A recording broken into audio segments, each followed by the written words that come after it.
పురుషోత్తముడు 2 hours 15 minutes run టైమ్‌తో రాజ్ తరుణ్ నటించిన రీసెంట్ మూవీ నిన్న థియేటర్‌లో రిలీజ్ అయ్యి మంచి టాక్‌తో ప్రదర్శించబడుతుంది. సో, ఈ మూవీ ఎలా ఉందో, ఈ పురుషోత్తముడు కథ ఏంటో చూద్దాం ఈరోజు. సో, పురుషోత్తముడు సింపుల్‌గా చెప్పాలి అంటే ఒక స్టోరీ లైన్ గత చిత్రాలు, పాత చిత్రాలను బేస్ చేసుకొని మిక్స్ చేసి ఒక మిక్సీలో వేసి జోడించినట్టుగా ఉంటుంది ఈ పురుషోత్తముడు. ముఖ్యంగా మహేష్ బాబు సినిమాలైనటువంటి 2, మహర్షి, శ్రీమంతుల్లోని అక్కడక్కడ కొన్ని ఇంట్రెస్టింగ్ పాయింట్స్ని బేస్ చేసుకొని దాన్ని ఒక కథగా మలిచి చిత్రీకరించినట్టు అనిపిస్తుంది. సింపుల్గా ఈ పురుషోత్తముడు స్టోరీ లైన్ వచ్చేసి ఫారెన్లో చదువు ముగించుకొని తన తండ్రి కంపెనీలకు CEO అవటం కోసం ఇండియాకు వస్తాడు. ఆ అయ్యే ప్రాసెస్లో తండ్రి ఒక షరతు పెడతాడు. ఒక 100 రోజులు నువ్వు ఫార్మర్గా, ఒక రైతుగా వ్యవసాయం అంటే ఏంటి, వ్యవసాయం గురించి నాలెడ్జ్ సంపాదించుకొని రా అని చెప్తాడు. ఆ తదనంతరం ఏం జరిగింది అనేదే ఈ స్టోరీ లైను.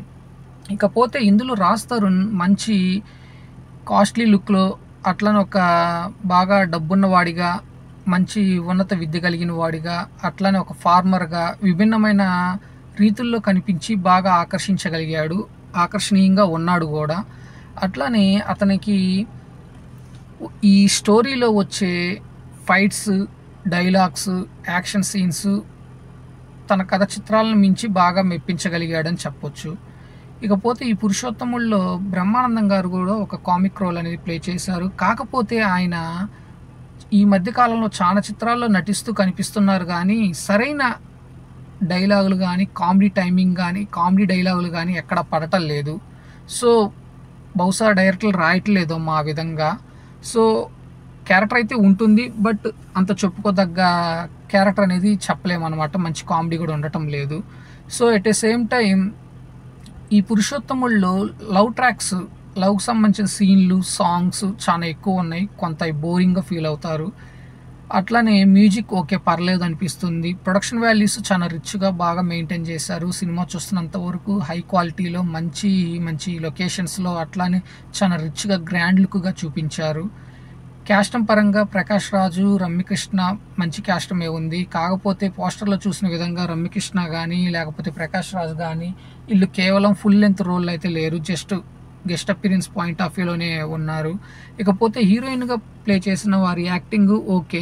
అట్లానే హీరోకి అపోనెంట్గా విలన్ రోల్స్ వచ్చేసి వాళ్ళు ఏదో ఆర్టిఫిషియల్ యాక్టింగ్లా అనిపిస్తుంది. వాళ్ళు సూట్ అవ్వలేదు అనేలా యాక్టింగ్ ఉంటుంది.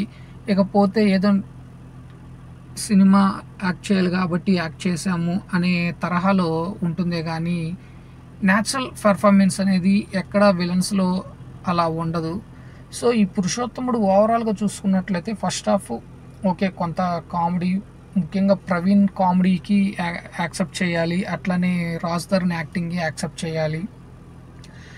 కొన్ని ఫారెన్ సీన్స్ కానీ, మంచి కాస్ట్లీ లుక్స్ సన్నివేశాలు కానీ చాలా బాగా ఆకట్టుకుంటాయి. ఫస్ట్ హాఫ్ ఓకే కానీ సెకండ్ హాఫ్ మట్టికి ఓవర్ లెంత్ అని ఎలా అనిపిస్తుంది. ముఖ్యంగా అక్కర్లేని లవ్ సీన్స్, అక్కర్లేని సాంగ్స్ తోటి, పండించిన కామెడీ తోటి కొంచెం గజిబిజిగా సెకండ్ హాఫ్ ఉంటుంది.